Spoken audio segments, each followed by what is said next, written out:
Bonjour et bienvenue sur ma chaîne. Alors aujourd'hui on est en extérieur pour essayer encore un couteau suédois. Je suis très dans ma période suédoise en ce moment, sauf pour les filles par contre. Le EKW11, donc un petit couteau bien sympathique, ça énerve. Voilà, ça. Donc tout a poussé énormément ici après la saison des pluies. C'est dingue, je reconnais à peine les endroits. En fait je suis perdu. J'ai mon petit sifflet, ça fait 10 minutes que je siffle, il n'y a personne. Donc si vous voyez cette vidéo, c'est que je m'en suis sorti, ça c'est déjà bien. Et on va voir un petit peu ce que ça donne, ce petit couteau EKW11. Donc je vous présente déjà la pochette en cuir, qui est vraiment super bien faite. J'ai depuis pas mal d'années, j'ai pas spécialement entretenu plus que ça. En tout cas ça tient pas mal. Le couteau comme vous le voyez rentre énormément à l'intérieur. Je vous le comparerai tout à l'heure au niveau de sa taille avec un Mora classique. J'ai toujours aimé la ligne de ce couteau parce qu'il est vraiment épuré. Il y a une belle courbure ici. La pointe redescend légèrement. Une grosse émouture scandinave. 4 mm d'épaisseur. Ici un petit grip. Là aussi, mais qui ne va pas particulièrement être ultra efficace. Une bonne prise en main. C'est pas un couteau qui est très grand, mais finalement on s'en sort plutôt pas mal. Même dans les prises inversées ici, on est assez bien en main. Je vous donne un petit peu ses dimensions, parce que j'ai été malin. Je vais aller chercher ça ce matin. Alors on est sur un couteau qui fait 11 cm au niveau du tranchant. Là si on est sur du 12C27, 57-59 HRC. 4 mm comme je vous le disais pour l'épaisseur de la lame. On a en tout 22,5 cm. Et au niveau du bois on est sur du Bubinga. Donc c'est un bois africain. Et on est sur 162 grammes. Donc un couteau qui reste quand même assez léger. Pour moi un petit peu trop léger pour les coupes à la volée. Puisque du coup on a beaucoup moins d'inertie. Au niveau du tranchant ici on a une grosse courbure, donc on a une émouture qui finit par un petit tranchant en V. Alors sur certains travaux c'est un petit peu délicat parce qu'on va changer un petit peu d'angle, mais ça fonctionne quand même pas mal du tout. Du coup le tranchant tient très bien, puisqu'il y a vraiment de la matière, il y a matière au bout. Donc de l'acier inox pour moi c'est un petit peu moins mordant évidemment que de l'acier carbone, mais ça marche plutôt pas mal pour l'instant, de ce que j'ai testé pour le moment.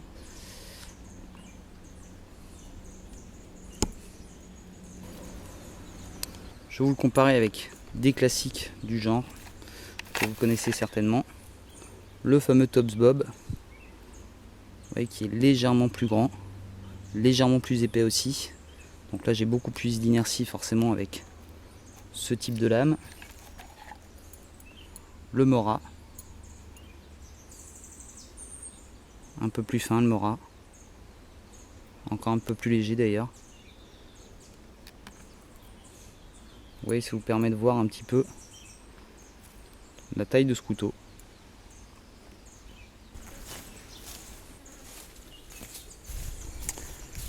On va donc commencer par tester les coupes à la volée, voir un petit peu ce que ça va donner.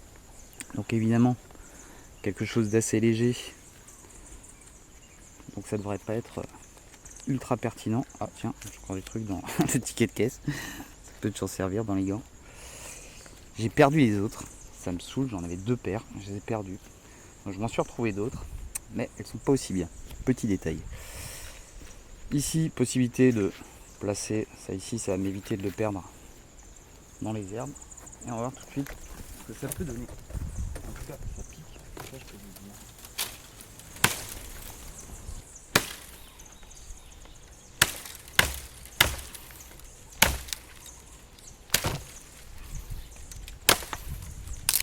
Là, voilà. Ouais, la coupure est quand même assez nette. Donc on a quand même une bonne pénétration dans le bois. Les petits branchages là, plus facile. Ah, vache. Alors je disais ça rentre pas mal, mais un manque d'inertie puisque le le poids du couteau ne m'aide franchement pas pour ce genre de coupe. Alors on va voir un petit peu comment il se comporte sur du bâtonnage à plat. Donc une section pas énorme. Comme je vous le disais, la longueur de lame n'est pas énorme non plus. Donc on va faire ça en conséquence. Allez, c'est parti.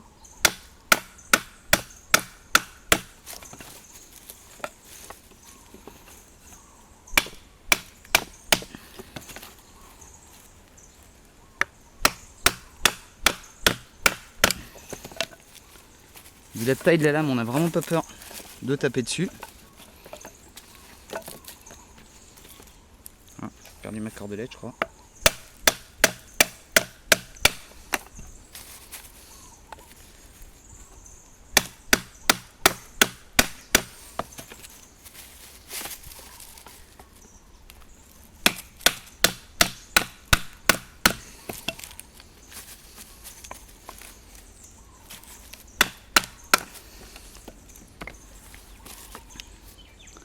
Voilà, pas de souci particulier. Là, c'est quand même un des exercices pour le couteau qui est je vous l'ai déjà expliqué, mais qui lui demande le plus de contraintes, puisque je vais vous réexpliquer pourquoi. Là, je vais être positionné là, ça va pas être comme un bâtonnage à plat, je vais être sur le côté et je risque bien souvent de venir frapper ici. Et la lame étant ici bloquée, on risque de plier cette partie-là. Donc là, il y a quand même de la matière, mais il faut véritablement faire gaffe. C'est le genre de choses qui risque d'abîmer notre couteau. Donc je vous parlais de l'émouture ici sur un petit écorçage. Évidemment pas de problème majeur. Une fois qu'on a pénétré la matière, ben voilà, tout se soulève. Donc ça c'est pas un souci. Mais on va avoir un angle qui sera bien différent, rien qu'à cause du petit fil ici en fait, du tranchant en V. On va pas venir se placer ici vraiment sur le plat de l'émouture. On va légèrement avoir un angle un peu plus important, l'angle forcément l'angle du tranchant. Au niveau de l'extraction du couteau et du port de l'étui, avec ça bouge un petit peu, ça reste du cuir, donc c'est assez souple quand même. Comme je vous le disais, si je me déplace, ça ne pose pas véritablement de soucis. Maintenant pour l'extraction, je vais être obligé d'aller vraiment le chercher avec deux doigts et de réajuster ma main. Je vous en ai déjà souvent parlé. Pour la réintégration, c'est assez facile. Donc, vous voyez, il tient, mais pas tant que ça. C'est-à-dire que si vraiment je cours, je risque vraiment de venir ici, perdre le couteau. Donc ça c'est quelque chose auquel il va falloir faire attention. Éventuellement attacher la petite cordelette à son étui. La cordelette que j'ai perdue tout à l'heure, que je vais retourner chercher. Là, je vous les compare un petit peu au niveau de la taille. Vous voyez qu'on est sur la même taille. On est sur une émouture un peu plus haute ici que sur celui-ci. Alors juste à noter, je ne l'ai pas utilisé beaucoup. Hein.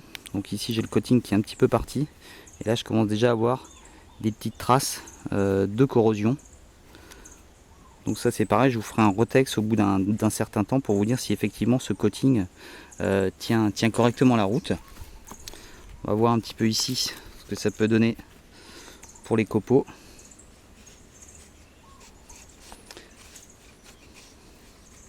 Alors comme vous voyez, ça marche tout à fait bien. Mais encore une fois, cet angle du tranchant me force à garder vraiment un angle particulier. Parce que dès que je change mon angle, hop, je rentre vraiment trop dans la matière. Et là, je dégage des copeaux qui sont beaucoup trop gros. Le mora ici, je vais être sur les moutures creuses. Donc, je ne vais pas me poser de questions, je vais avoir un seul angle à gérer.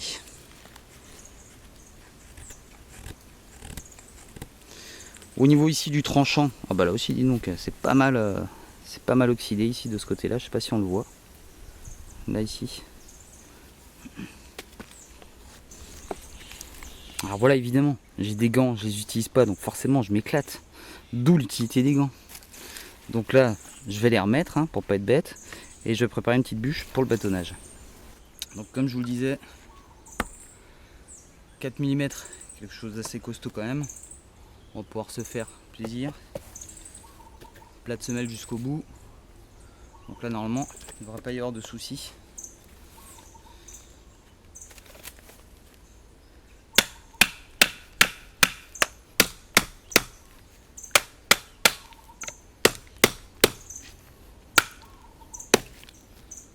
Ça commence à fendre pas mal.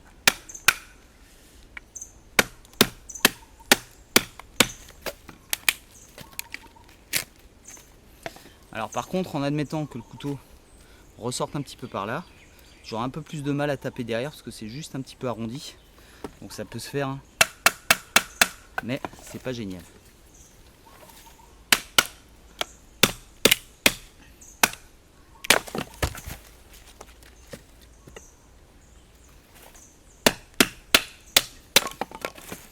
Voilà. Il n'y a plus de soucis à partir de là.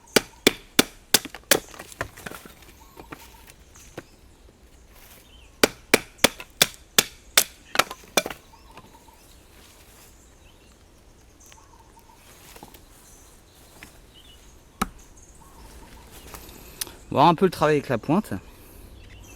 Donc là, de l'émouture, mais encore une fois, le petit contre-tranchant qui aide pas pour ce genre de tâches.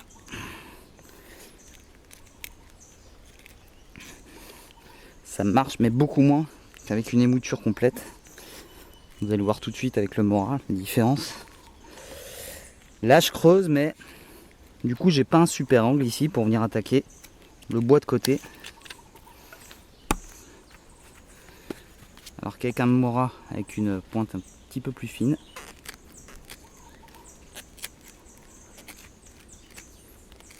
beaucoup plus de facilité.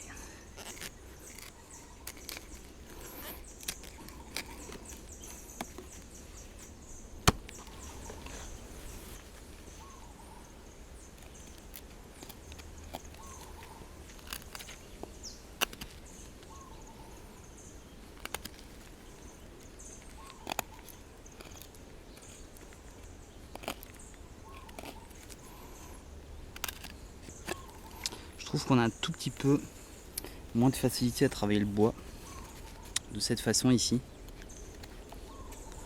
Ça demande beaucoup d'efforts, beaucoup plus en tout cas qu'avec un Mora classique. Ça fonctionne, hein, comme vous pouvez le voir, même assez bien, mais pas aussi facilement qu'avec un petit Mora.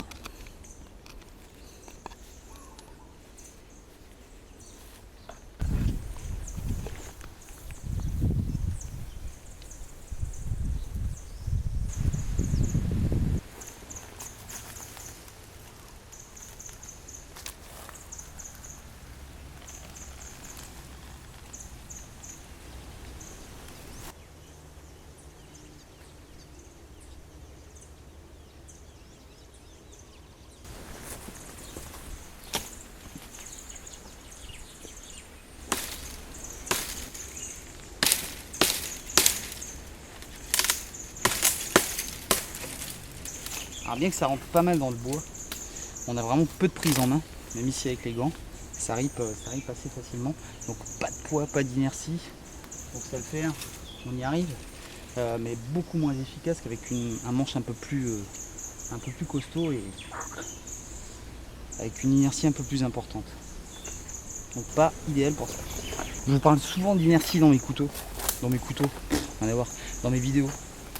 Parce que j'ai souvent, je pars un petit peu à droite à gauche, je ne suis pas forcément les sentiers bien tracés.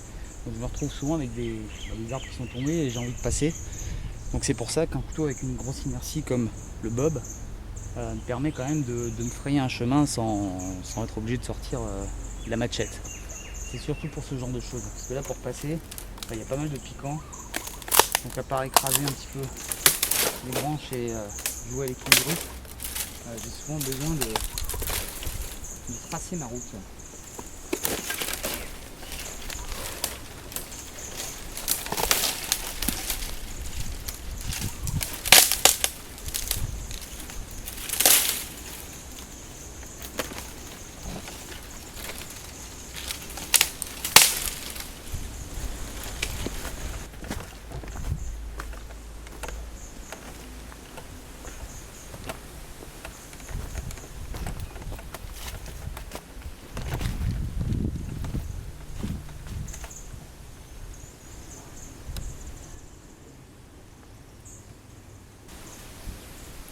Décidément des pneus on en trouve pas mal.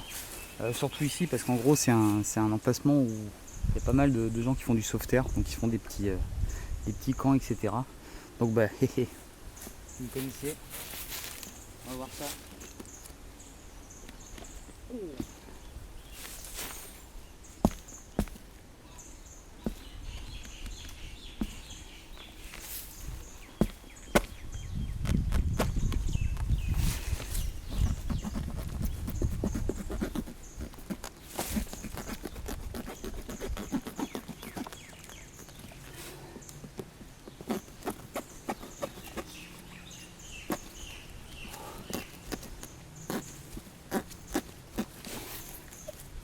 Alors j'ai en profité pour tester les autres. Bah, vous avez vu, c'était assez difficile quand même. Beaucoup plus qu'avec le Cima. Je sais pas si vous vous souvenez. Donc là, j'ai bien envie de faire le test avec le Mora.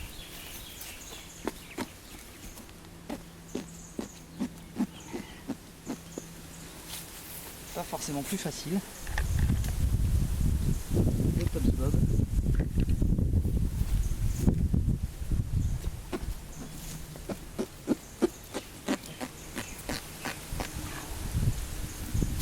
Je vais être honnête avec vous. C'est pareil. Vraiment pareil. Quand même, je sais pas s'il est lourd. Je sais pas si on va le voir. Un pneu ça a quand même une grosse épaisseur. Si vous avez l'occasion de faire ça, c'est pas mal. Ah bah non, du coup. On va dedans celui-là.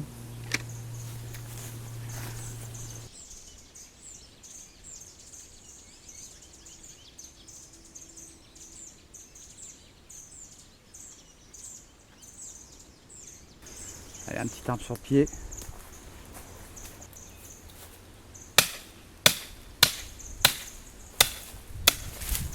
Voilà. Voilà une petite section, mais vous avez vu, tranchant impeccable pour ça.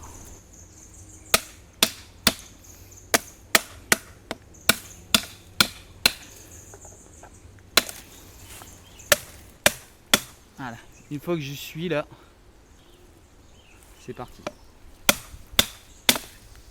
Sans souci. En plus je vous dis, là on sent vraiment la courbure du tranchant. Parce que je passe dedans et je sens que ça glisse sur le côté, et ça vient vraiment couper le bois. Ça pour ça, balèze. Alors là je suis sur une section qui est beaucoup plus grosse, comme vous pouvez le voir. Donc là c'est un arbre mort. Donc on va quand même voir ce que ça peut donner sur quelque chose d'un peu plus gros.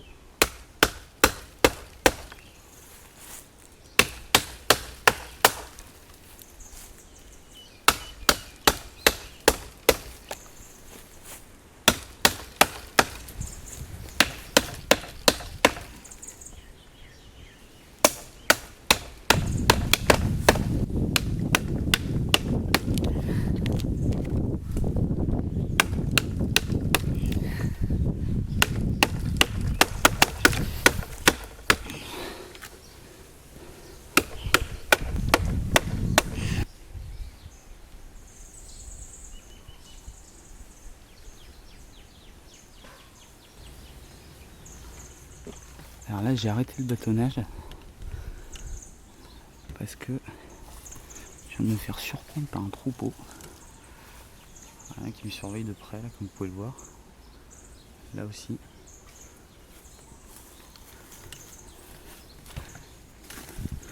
Je me suis placé derrière un arbre, histoire de pouvoir me barrer. Ah bah lui il m'observe mon gars. Je vais me faire dérouiller.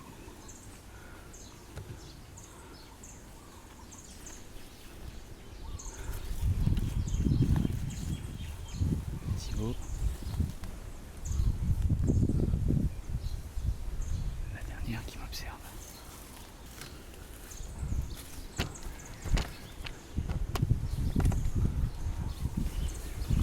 Du coup bah, j'ai arrêté le bâtonnage. Ils sont juste, tout le troupeau est juste à côté, je veux pas les effrayer. Ce qui est quand même hyper marrant, c'est que bah, c'est un troupeau entier et on n'entend absolument pas arriver. Donc j'imagine que si on est en pleine brousse, on se fait bouffer en 2 minutes parce qu'on n'entend rien arriver. Pourtant, voilà, les bestiaux ils doivent faire 400 kg. Ils sont passés à 10 mètres de moi. Je les ai vus quand il y en avait 10 qui étaient passés. Bon, en même temps, j'étais en train de bourriner comme un con. Mais c'est assez marrant. Il y en a encore quelques-unes là. Je vais essayer de m'approcher. On va voir ça tout de suite.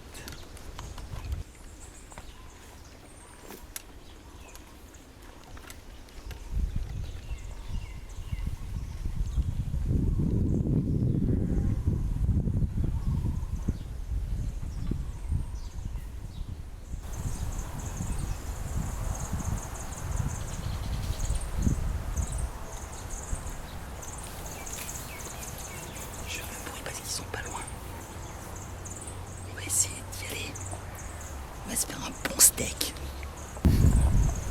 Voilà, je me suis éloigné du troupeau. Je fais un peu gaffe quand même. Si vous en voyez un derrière moi, prévenez. Mettez un petit commentaire. Alors, on va faire la conclusion de ce petit couteau que j'ai réessayé. Comme je vous le disais, je l'avais depuis un bon moment. Alors, j'ai pas pu finir le bâtonnage. C'était faisable, hein, c'est toujours pareil, c'est une lame un peu courte et tout ça pour faire ce genre de choses. Il faut faire hyper gaffe de ne pas se taper sur les doigts. Mais en tout cas, il n'a pas bougé parce que ça fait quelques heures là que je suis en train de m'amuser avec. De tout et n'importe quoi, comme vous avez pu le voir. Donc voilà, là, aucun souci au niveau du tranchant, ça n'a pas bougé. Pourtant, j'ai bourriné. Donc voilà, il mériterait comme d'hab un petit coup sur la pierre. C'est ce qu'on va faire. Ça reste, bah ouais, ça enlève encore pas mal de poils, je sais pas si on les voit. Je vais repasser un petit coup avec la pierre Spyderco pour voir un petit peu la différence. Vu mon état, j'ai dû dormir. J'ai dû bosser environ 2 heures avec. Alors là, le tranchant est franchement pas abîmé. Hein. Donc là, bah, maintenant le coup, c'est de prendre exactement l'angle du tranchant. Passer quelques coups dessus. Je vais vous parler du couteau en attendant. Au niveau de la prise en main, elle est bonne. Comme je vous le disais, pour toutes les tâches un peu plus classiques. On verra à la case les petites coupes en détail. Ce qui est ennuyeux, c'est que c'est pas un super bon grip, un super bon maintien. Donc quand on fait quelques coupes à la volée, mais encore une fois, c'est pas ce qu'il y a de mieux pour ça. Tout le reste, les coupes un petit peu plus appuyées, les bâtonnages, etc., bah, ça lui pose pas de problème du tout. Allez, on va voir ça, encore 2 petits coups. Histoire de... Ouais, ok. Ouais, là, ça n'a plus rien à voir. Donc là, allez, je suis sympa par ici. Voilà, regardez. Tranchant rasoir immédiat. Et pourtant, j'ai fait le con avec, hein, j'ai coupé du pneu. J'ai bâtonné quelques fois avec.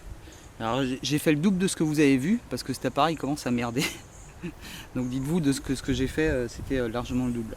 Voilà, bah, je vais rester là-dessus. On va voir à la case pour les coupes un petit peu plus en détail, tout ce qui est un petit peu gravure sur le bois.